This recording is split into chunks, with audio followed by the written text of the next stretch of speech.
মানুষ বুঝে ফেলেছে এরা হলো রাজাকারের বাচ্চা।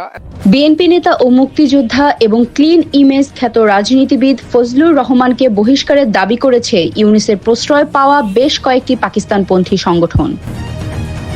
গত ৫ আগস্ট শেখ হাসিনা সরকারকে ষড়যন্ত্রমূলকভাবে ক্ষমতাচ্যুত করে বাংলাদেশকে পাকিস্তানপন্থী জঙ্গি রাষ্ট্র বানানোর পথে এগিয়ে নিয়ে যায় দখলদার ইউনূস সরকার।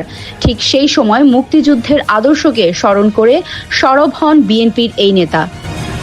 তিনি প্রকাশ্যে সমালোচনা শুরু করেন ইউনূস ও তার জঙ্গি সংগঠন এনসিপির নানা কুকর্মের। পাশাপাশি বাংলাদেশকে পাকিস্তানপন্থী রাষ্ট্র বানানোর অপচেষ্টার বিরুদ্ধেও জোরালো ভূমিকা